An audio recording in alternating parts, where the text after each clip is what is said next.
Hi, my name is Tony Giordano. Welcome to The Art of Men Acting.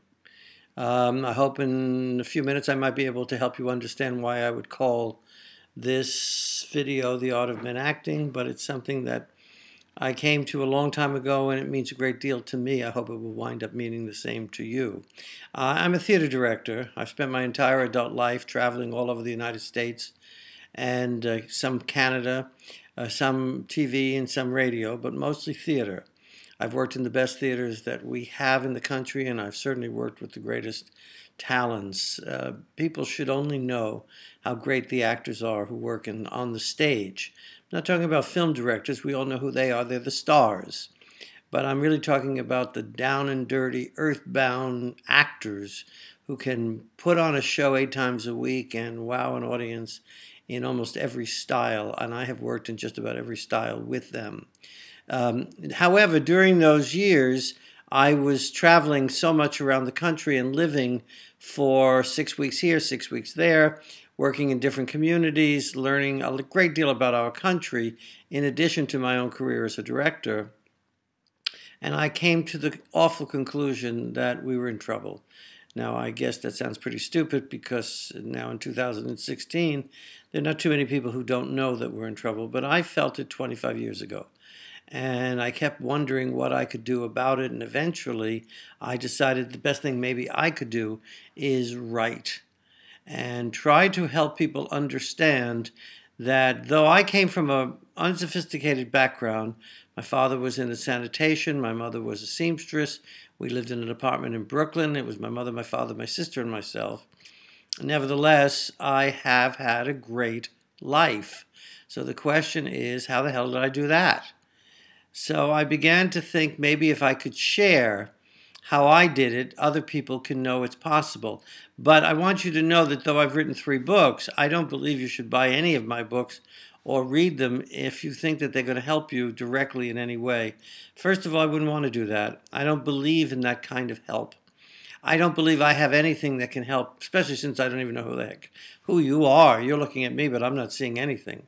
So I don't believe that there is anything I could say that makes you think you should live the way I lived. But I do believe, judging from the people who have bought the books and reading the comments that they leave on Amazon.com, I do believe it's possible that you could benefit a great deal from these books if you would read them not for any specific reason, but to find out how I went about having such a good life, coming from such I guess a poor background, although no one ever told us we were poor. Italians always have food in the refrigerator and meals on the table every single night. My mother worked, my father worked, my sister went to school, and so did I. But for some strange reason, dinner was wonderful all the time. How the Italian women do that, I'll never know, but I guess they come from 3,000 years of tradition. So I wrote my first book called Brooklyn Odyssey.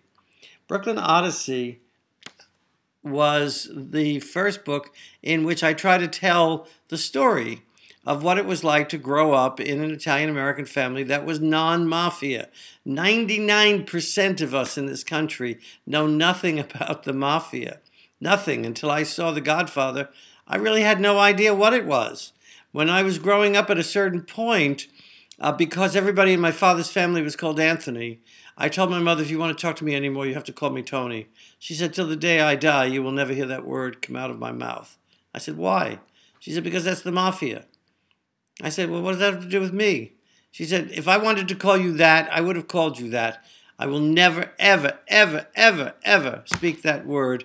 And I must tell you, she died 60 years later, and trust me, my mother was good to her word. Never once called me Tony.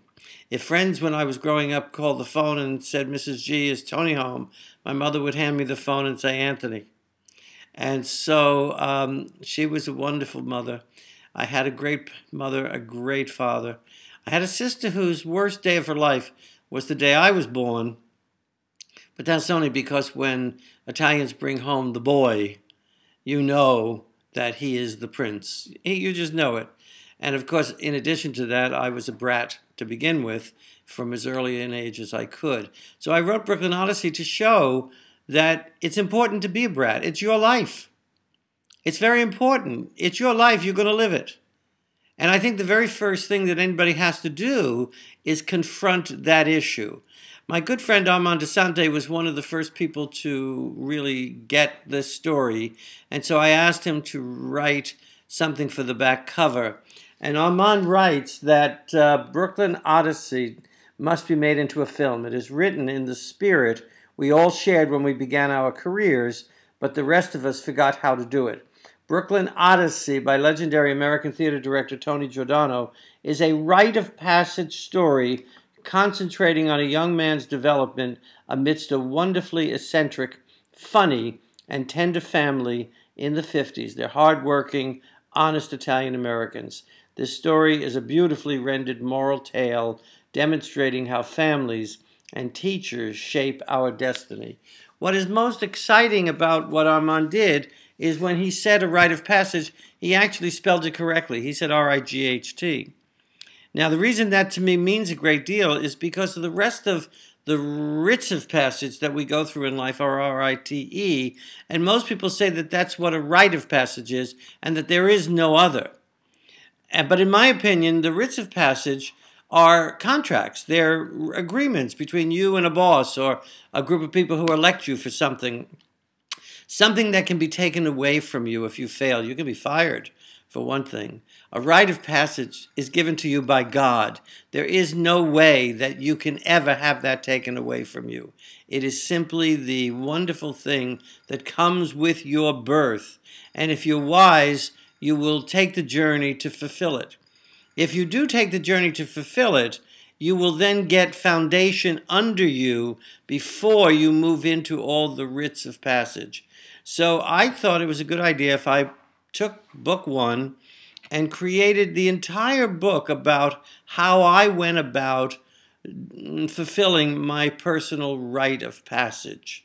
Okay, and so it's an epic of life surrounding America in Brooklyn, surrounding World War II. My father went into World War II, even though, because he had 2 children, there was no reason for him to do that. Except, and he told me this right before he died, late in life, he was guilty for the fact that everybody else was fighting for the country, and he just couldn't bear that. So he went to the recruiting office and convinced them to find a way to make it look like he was drafted. My mother never knew this. Good thing, too, because had she probably would have killed him. She was so angry when we had to move out of our apartment and move back in with her parents and 4 sisters over a dry goods store in Brooklyn, the greatest period of my life. Well, one of them. I've had so many of them. But I was spoiled rotten in that apartment. You can't imagine, with the grandparents that I had and the aunts I had and my mother's nervous condition that my father would never return, I was able to take advantage of all of them. My sister used to sneak around the corner just to see what more trouble I was causing everybody in order to get whatever the hell I needed and wanted. But believe me, there was nothing but love surrounding those 2 years. When my father returned, we moved to the other side of Brooklyn, to the Fort Greene projects, because obviously we had no money. And so for the next 4 years, from 7 to 11, I really experienced life. I think I know more, and I knew more at 11 than I believe most adults know now. Those were 4 of my favorite years in many ways. My closest friend was called Crookshank. I look for him constantly now on the internet, but, you know, we parted at 11. We didn't mail, there were no real telephones, there was no way to continue a friendship, except I never forgot him, and I promise you, he never forgot me. Carl was 2 years older than me and chunky, and I was as thin as the pinky finger. And his mother used to really love the fact that I was Carl's friend because she felt I could protect him.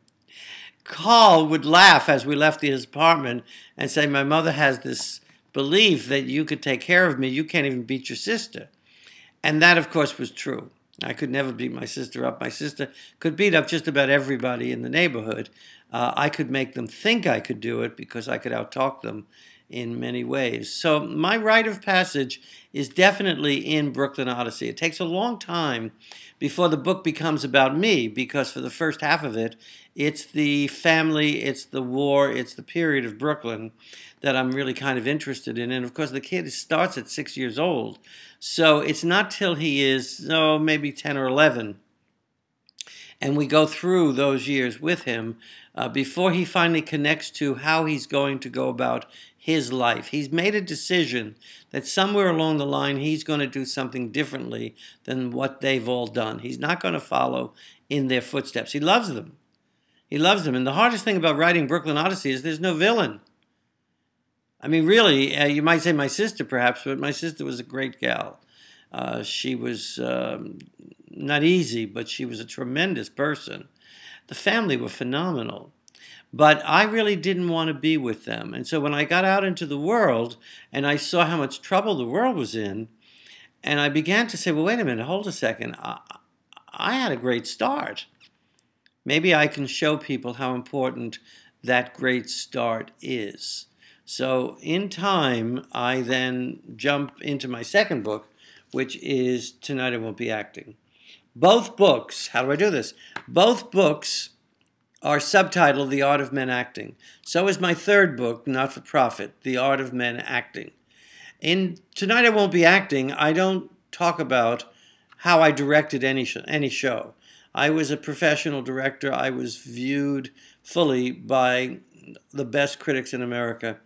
Everywhere I went, there were 20, 30 reviews for each show that would go on and on and on for days or a couple of weeks.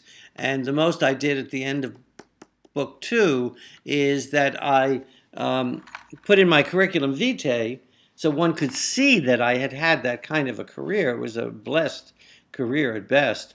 And that I have a few pages of condensed quotes from the critics. But in the stories themselves, they're anecdotes. Now, the reason that The Art of Men Acting exists in all 3 books is because I never stop reminding people who read book 2 and book 3 what happened to members of my family from book 1. And also in book 2, I'm trying very hard to show that the theater artists are no different than our friends and our family. People are people.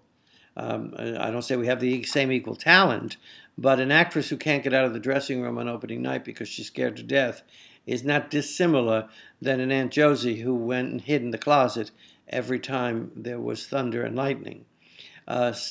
People who are frightened are frightened. And so I try to show the humanity within that aspect of the art of men acting.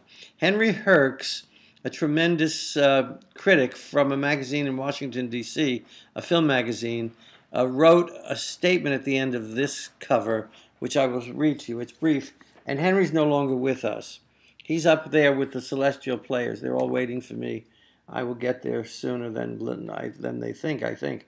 Without this book, who could ever know that anyone was living such a wonderful life as a theater director throughout the United States?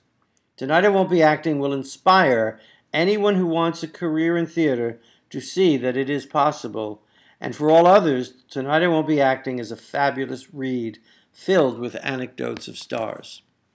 And I would say that judging from the way people read the books, mostly they're entertaining. Apparently they read, many people say to me they're a page turner. I start and I can't stop. Some people told me that they read it all in one day. One guy read all 3 books in 1 week, and I met him at a party, and when he began telling me about my books, I was staring at him. He said, am I hurting you in any way? And I said, no, I'm stunned. You're really a good reader. By having read the 3 of them together, you not only got each individual book and each individual style, because I've written in 3 totally different styles, but you've gotten what coordinates them, what the link is. I said, that is something I doubt too many people will ever do, but you did it. I'd like to just jump to a little quote at the end of my 3rd book. This is Tonight I Won't Be Acting. Not for Profit. I don't even know the name of my books. Where are you? Not for Profit, also called The Art of Men Acting.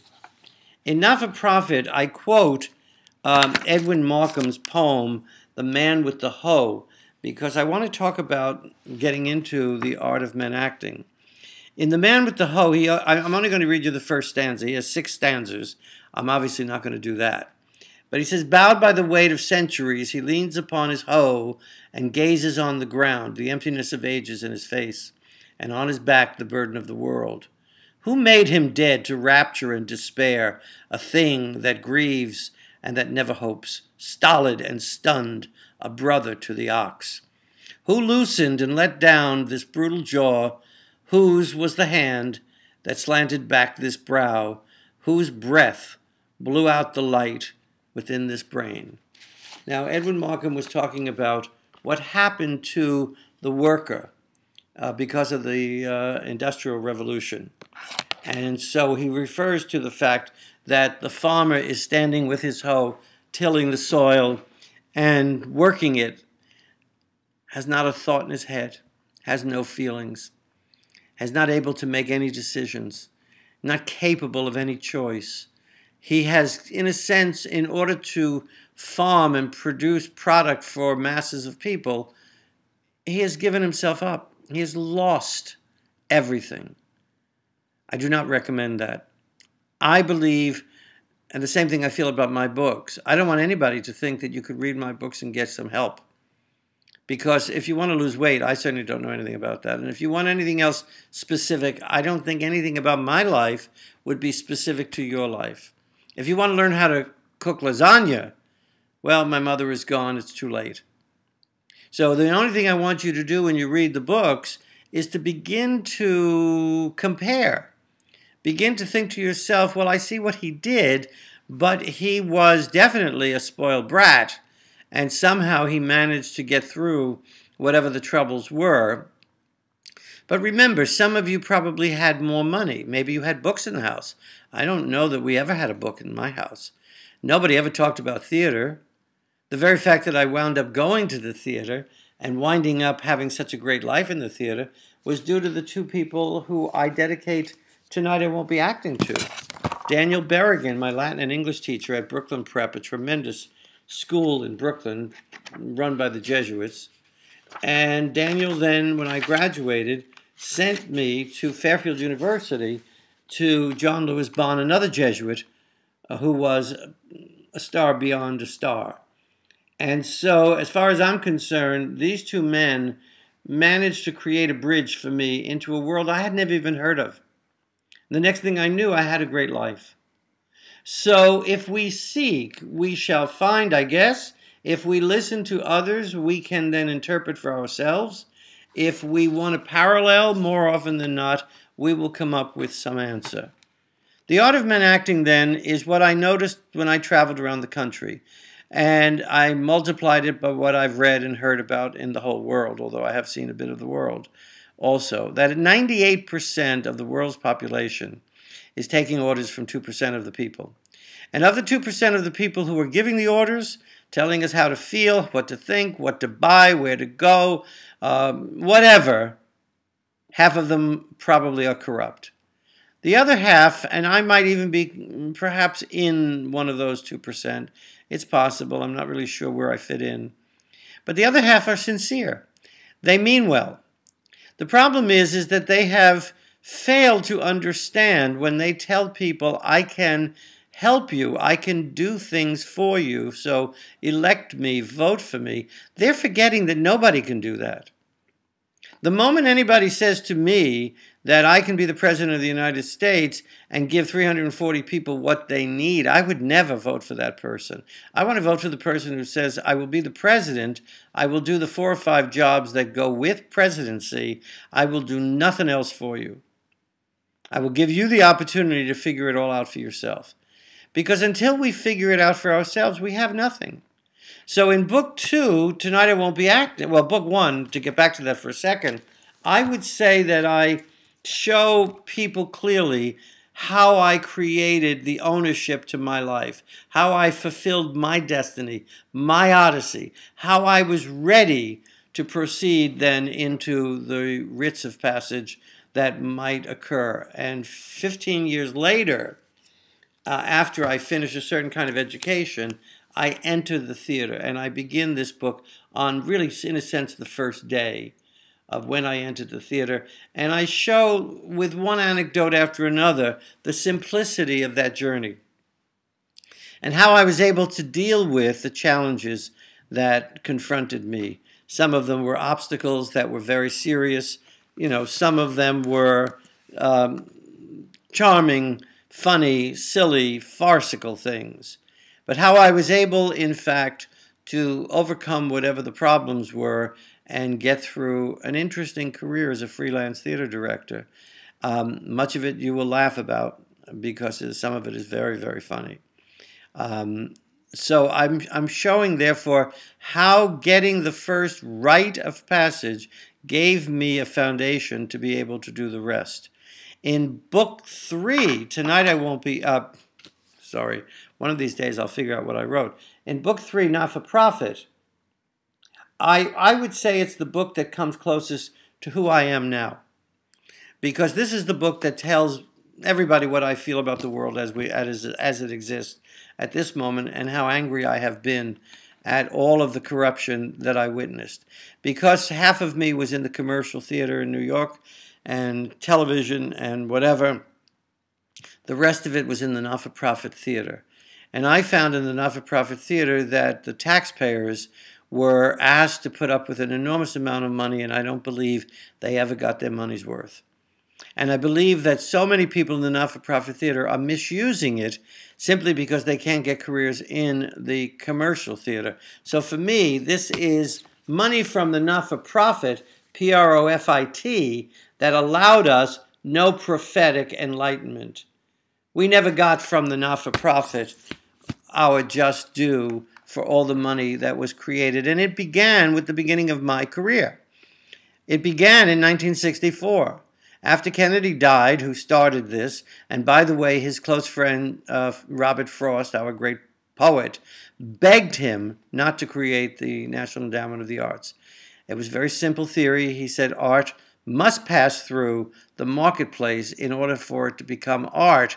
If you create a bureaucracy in the government, then it will be superimposed, not because the people want it or are creating it, but because you want to give it to them as a service. It will not be art.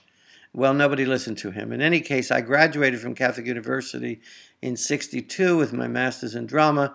I spent a year on the road as an actor playing Rodrigo and Othello all over the United States and Europe. I came back and began my career in '64 when Johnson fulfilled the National Endowment of the Arts. And in that period of time, I was, like everybody else, thrilled. I was assuming that everything was well taken care of. There was no problem. The only problem was I was one of the 98% of the world's population who really didn't investigate anything.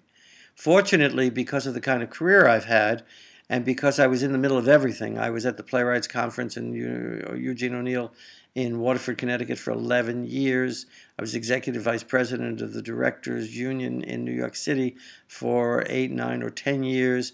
I was one of the founders of Manhattan Plaza Performing Artist Housing. I was directing shows at Yale and all the regional theaters, and I was teaching directing at Yale for a short time. I really was in the middle. I would say there was very little in theater that happened anywhere between Oregon and Florida, San Diego and Maine, stopping most of the time through New York, that I didn't know what was happening. And all I could tell you is that I saw people all over the country really suffering. They weren't talking to each other. They weren't thinking. They weren't feeling anything. They weren't participating. They were very similar to the man with the hoe, except in Markham's poem, he blames the Industrial Revolution. I don't blame the Industrial Revolution because it's too late for that. I blame us, the 98% of the people. We have free education. We have television, 500 channels, 24/7. We have all kinds of cable. We have all kinds of Hollywood. We have public education. We have everything. We have everything that we could use if we really wanted to learn to think and feel, but we somehow don't do that. We're still being told and forced into cliches. And the reason why I think that you have to overcome that is because if you sit back and let those of us who are in leadership do everything for you, it will fail. The reason America is possibly on its way out is simply because no way can it work unless everybody, this is a great, great country that gave to everybody who lives here a chance to vote, a chance to be whoever the hell we want to be. But unless you take that chance in very seriously and do something with it, you will fail. I'm one of the founders of Manhattan Plaza, as I mentioned, and let me just simply say that in 1975, I was one of 10 people who went to a meeting, and then we were asked to help save the owners who were putting up buildings that nobody was going to live in that neighborhood. It was too rough. Could we get the government to put up a subsidy for performing artists? And would performing artists be willing to at least live there, because wherever they normally live, they usually improve a neighborhood. So we did it. It took about 17, 18 months for all the paperwork to be done. And when it was done, we made a partnership, in a sense, between the unions and the government for a subsidy. That subsidy involved taxpayers coming up with a great deal of money. The paperwork that was agreed upon, however, was very precise as to who could live there and who couldn't. The moment it was achieved, which was March 1977, within 2 months, June 1977, two people, one from the New York City Housing Preservation and Development, who was supposed to be monitoring this, and the other was a manager of the owner of the building, got together secretly and stole 169 of those apartments, came to us and told us the government sent them to make this correction, that there was never meant to be 100% of the apartments were never meant to be subsidized, only 90%. So they took 169 apartments out of the 1690 apartments in the building, and we were horrified, but we believed them. When I watched them lie for the next 9 years, because I was always on the committee, and my other friend did the same thing, we looked at each other and said, you know what? They don't ever tell the truth. Did we ever see paperwork when they told us the government sent them? And when we checked, there was no paperwork. Eventually, they gave us a 4x8 piece of paper that simply said memo to the files, in which the two of them in her office one day decided to extract 169 apartments. And of course, at that point, she and her husband were living in the building, when in fact it was for performing artists. Well, the point I'm trying to make is that over the years, this corruption never stopped, because little by little they began to alter what those apartments were and how they were trying to get away with it or not. And unfortunately, I'm like the hound of heaven. I have watched every step along the way. And about 2 years ago, thinking that now it was 35 years later they could get away with it, they announced the fact that even though we had been told originally there were no 169 apartments, they were never meant to be subsidized, they announced the fact to a related company, which is our landlords now, that they could use them in another building, because they had an extra 169 apartments. So all the performing artists who were paid for to live in those apartments by the taxpayers and had been cheated were out in the cold. Now, my point is, the art of men acting is to get everybody thinking, talking. Stop sitting on your hands. Our IRS is a mess. Our education system is a mess. Our penal system is a mess. I doubt that there's anybody in America who doesn't have someone in your family or in your neighborhood who isn't in jail or is about to go to jail for, I don't want to say totally crimeless. And nothing is crimeless if you keep making a law about the crime of everything. But half of them are in jail because they are taking pills, which I'm not in favor of, but they're taking pills that their parents get prescriptions for. So when they're going to buy a stupid pill in a drugstore, more often than not, it's an undercover agent. Everybody's playing cops and robbers. So between cops and robbers and soap opera and cowboys and Indians and soldiers and enemies, we're literally a grown-up group of infants. And it's time, honestly, for you to talk to each other. You're not going to be told how to do it. Nobody's going to help you. Nobody wants you to do that. The same as the farmer who wanted the man with the hoe not to learn to think. Our society feels the same way. Only they give you so much activity in order to prevent you from ever thinking clearly for yourself. So I beg you, talk to the neighbor, talk to the person next to you when you're sitting in the doctor's office, talk on a bus. Find out what they think. And if they don't want to talk to you, of course, be polite. But try to share with them how you feel about this, that, or the other thing. Let people disagree with you. Learn from their disagreement. It's urgent, really, that we start taking an active role, because otherwise, I'm telling you, you're being cheated. The Manhattan Plaza situation I just described to you is now about 40 years in its existence, and they're trying to prove around the country that more of these should be created.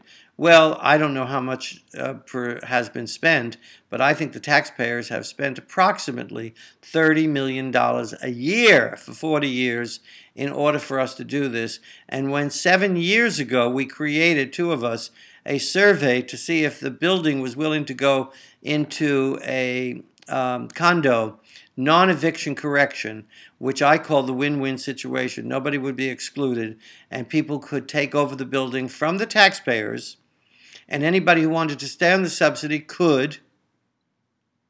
Instead of that, the former owners sold the building overnight to the present owners and managed to get from the taxpayers twice as much money per apartment as had been given before. So nobody went back to the taxpayers. Nobody asked. Nobody said, do you want to continue this? Nobody said, hey, look at how much this has been, and is this fair? Should a man who works in a mine on Friday night have to put up 50 cents towards this $30 million a year or whatever it is that we're spending on this building? I don't think so. And especially when it was corrupted within 2 months of its original cause. So it's really time for the art of men acting. When you're an actor on stage, mostly what you have to learn how to do is to think and make choices. The greatest plays are all about people who made choices, and they either made the choices that worked or they made the choices that failed. Either it's a comedy or it's a tragedy in the way they went about it. Life is no different. Life is no different. When you're trying to go to work to fill this society with the nonsense it needs, but your kids are in school only learning how to continue the foolish method of keeping people in the luxuries that they want, but never really getting a true education, never really truly learning how to think. And then everybody says teachers need more money. Believe me, time to think, time to go up to those parent nights and sit and open up your mouth, get to the microphone, talk, go and check on what's going on. Anyhow, The Art of Men Acting, I will do everything I can to put some things in the link below as to how you buy the books from Amazon.com. My 3 books are there. They're in hardback or Kindle. I don't care if you read them or not. I really don't. But I do care that if you do read them, you contact me. I'd love to hear your thoughts. I'll try to put in the link, my website, my email, methods of getting to Facebook. I really don't know how to do any of that right now, but I will do everything I can in the link. I made a little brochure. I hope I can help you see it here. Maybe, I don't know if you can read as to some of the detail that is there. I'm not doing a good job. Anyhow, it's Brooklyn Odyssey. Tonight I won't be acting. Not for profit. Thank you so much for being with me, and maybe this will open up a way for us to talk to each other, whether you read the books or not, but not just for you and me, but the world. The world. If out of the 98%, we lift 10% of that part of the world to activate them into their feelings and their thoughts, I promise you we will affect a major change in this world. Thank you. It was great talking to you.